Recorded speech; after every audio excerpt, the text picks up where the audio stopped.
أكمل أنا خلاص ما يريدش give me هنا Aga feenillee yoo aarree hanga feenillee yoo miidhamne madaamin teenyas yoo nu miite miidhamni yoo nurra ga'essi garuu mana namaa jiraachuu keenyaa sirriitti adda baasnee beekuu qabna. Yeroo tokko tokko waan goonuu fi waan hojjennu adda baasnee yoo hin beekne wantuma ija keenya afoo jiru hunda ni raawwanna yoo jenne miidhama ofitti finna malee nama tokkotti illee finna. Egaa akkuma jalqaba irratti dhageessan kana obboleettiin keenya kun madaam isheetiin walitti buuti. Madaam isheetiin walitti buuteetti maal gootii madaamii rukutuu fi shahaxii caammaa isa kaawwatamsaan fuuteetti deemtee paaspoortii kiyya bichaa fidii ani maallaqallee hin barbaadu jettee shaanxaashii meeshaashii guurrattee gadi fiiddi jechuudha. Egaa shama harka fuunee kabajamtootaaf daawwattoota hordoftoota keenyaa nageenyi koo kan jaalalaa fi kabajaa bakkaa fi lafa jirtan isiniif haa baay'atu. Anis obboleettiin keessan bakkaa fi lafa jirutti waaqayyoof galannaa ga'u nagaa fayyaa kootidha. Egaa akkuma viidiyoo qabadhee isinii dhufe gaafa biyyaa baanu gammachuu fi gaddis waldura akka deemu hundi keenya beekuu qabna. Mana warra keenyatti yoo jiraannu maatii keenya wajjin yoo jiraannu guyyaa hundumaa gammachuudhaan guutamnee jiraanna jechuu soba. Guyyaa tokko tokko obbolaa keenya wal dhabuu dandeenya. Guyyaa tokko tokko maatii haadhaaf abbaa keenya wal dhabuu dandeenya. Guyyaa mufannu sanii maal goona zim jennee teenyaa jechuudha yookaan hin boonyaa yookaan zim jenna jechuudha. Namni bakka kamittuu taanan waggaa keessatti yeroo muraasa aaruun waanuma jiru jechuudha. Biyya ormaa kana biyya alagaa kana keessattuu biyya namaa kan fira keenya hin taane kan jireenyaaf maallaqaaf jenneetti dhufne kana hoo maaltu nu mudata? Asitti guyyaa guyyaadhaan wanti hundumtuu akka nu mudatu hundi keenya ni beekna. Osuma hojjennu, osuma xaarru, osuma gubannu misgaanaan keenya goshii yaa ilmoo koo haati keenya jechuudha. Gizee mana haadha keenyatti hojjennee haati keenya gadi baatee ol deebituu mana laqallannee fi hin beektu ijoolleen baadiyyaa. Waa hunda hojjennee biddeen tolchinee waxii wannee gizee harmeen keenya alaa galtu buna danfisnee yoo eenne harmeen keenya baay'ee tokko nu eebbisu eebba guddaa nu eebbisu naaf guddadhu kana caalaa bakka yaadde naaf jedhanii wantoota garagaraatiin nu eebbisu maatiin keenya jechuudha. Garuu biyya ormaa kanatti halkan hirriba dhabdee dhaabbachaa bultee guyyaa hirriba dhabdee fiigaa ooltee sa'aatii boqonnaa keetitu kan isaanitti dabartee hojjettee naa jaalatan jettee laffaatee gaafa tasaa wanta si aarsu wayii osuma hojjettu waan wayii yoo sin jedhani wanti sun si aarsee mataarra yoo si ba'e. Akkuma aarii xiqqoon mana bobeechitii obsi guddaan aarii xiqqoon dhagaa bobeechitii obsi guddaan garuu mana ijaara jedhan sanii aarii san aarreef yeroo saniif sa'aatii saniif wanta goonuuf wanta qabnuuf wanta dhiisnu yoo addaan wallaallee waa baay'ee balleessina jechuudha. Aarii xiqqoo saniif obsa dhabuu irraa kan ka'e waa baay'ee balleessina. Erga balleessineen boodatti gaabbinaa jechuudha. Innaa obboleettiin keenya kun madaamin maal jetteen daa'ima xiqqootu mana keessa jira. Daa'imti tuni daa'ima gara waggaa 7 jechuudha. Daa'imman yaada manni daa'imman jiru sarraatinyaan guyyaadhaan osoo madaamidhaan walitti bu'iin hin oolu guyyuma hunda wal lolaa jechuudha. Maaliif daa'imman baay'ee nama sababdi daa'imman sababamtuudha. Ijoollee hedduun sababa daa'immaniitiif lubbuun ijoollee keenyaa biyya kanatti kan dhabame baay'ee isaaniitu jira hin beektu yoo ta'e jechuudha. Baay'ee isaaniitii jechuudha sababa daa'imman isaanii sababuudhaan waa ta'uudhaan isaan daa'imti isaanii yoo waa ta'e namni isaanii yoo waa ta'e seera biyya kanaa sirriitti jabeessitanii ni beektu.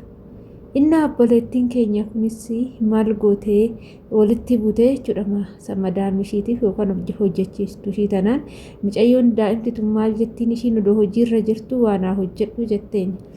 Yeroo jettuun hojjettee kenniteef erga nyaatteen boodas ammas dhuftee iddoo ishiin hojjechaa jirtu sanitti waa jalaa balleessite kaasii jettee kaaste lammata sitti deeb sadaffaa irratti lolteen xiqqeessiteetuma cabgoote jechuudha. Kan cabgoote fiigaa iyyaa mangaagat haadha bira dhaqxeetti na rukuttee na qaxaqqaxxee jettee boochee daa'imti isaanii xiqqishma ishee akkana yoo tuttu akka waan qaxaqqaxaniititti yoo bu'anis immimmaanis bakka dhufuuf hin beeku xiqqishma ishee cabu yoo goote qaamni isaanii adii waan ta'eef oggasuma diimata jechuudha. Ijoolleen keenya adaraa kechan keessattuu ijoollee isaanii akka fedhan yoo isin aarsanii obsa godhadhaa malee irrukutina qaamni isaanii xiqqishuma akkana hootutte hin diimata bakki sun maal akka ta'e hin beeku waanan argeef jechuudha. Gizee tokko suuta dheeran qunxuudha gizee isaan aarsan ijoollee xixiqqootanii garuu bakki sun dhiiga ta'a jechuudha. Maaliif akka ta'e hin beeku baqqaanii sababa natti ta'u jedheen waan fedhan duballeechanii nan obsa malee ittiin dubbadhu jechuudha. Innaa chabgoote bo'aa mangaagaa ishii bantee haadha bira dhaqxee jechuudha.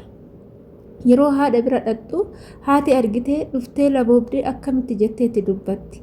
Yeroo kana suuta itti as radda'uu dhiistee yoo marrukute jettee sarraatanyaan isaasii achi bobaateetti dubbatte jechuudha. Yeroo bobaateetti dubbattu akkamitti jettee ndoon madaamin sodaattee gizee ishiin akkas godhattu zim jettee ilaalte. Amma maal goote fiiddee fooqii kutaa ishii dhattee shaanxaa ishii uffata ishii guurrattee gadi dhuftee paaspoortii of kiyya qofa naaf kenni ani nan deema. Paaspoortii koo qofan barbaada. Maallaqallee kan si biraa qabullee kallii wallii hin barbaadu. Birris hin barbaadu. Paaspoortii kiyya bichaa naaf kennii jettiin.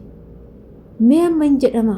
Mana ormaa keessa hojjechaa, biyya ormaa keessa jiraachaa, paaspoortii irraa fudhachuun mirga sin qabdu, aangoo sin qabdu. Sarraatanyaan kamuu aga feetan aartanillee paaspoortii kiyya fidii yoo jettan madaamin hin kennu jechuun mirga guutuu qabdi. Paaspoortii kee biiroodhaa fuutee waan ta'eef biiroo sanitti dawwaltee biiroo sanitti deebisti malee itti gaafatamti bara.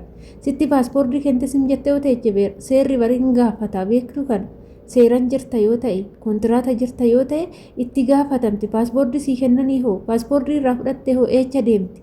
Biyya kana beekti kontiraata manaa gadi baateen beektu eecha naqa jettee deemti. Inna gizee tokko aarii yoo aarru waan murteessinuu fi waan goonu adda baafachuu qabna jechuudha. Akka waan biyya keenya keessa jirru akka makiinadhaan bakka wayii deemuu dandeenyu wayititti oluma kaanee laboomne waan hin fakkaanne tokko gochuu hin qabnu jechuudha. Waan goonu sirriitti of eeggannoo godhachuu qabna.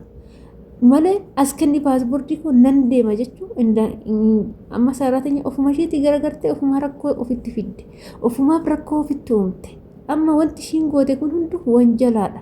Wanti ishiin raawwatte kun hundu wanjalaadha. Maaliif madaamiin mana ishii keessatti dhalli ishii boochee bakka ishiin xiqqoo qunxuuxxe sun dhiiga uffatee dhuftee maaliif rukutte jettee gaafattee seeran deebisuufii qabdi malee itti iyyitee itti waccee saniin booda shaanxaa ishii gurratee paaspoortii koo fidi jettu kun seerri biyya kanaa akka biyyoota keessa keenyaa miti jechuudha.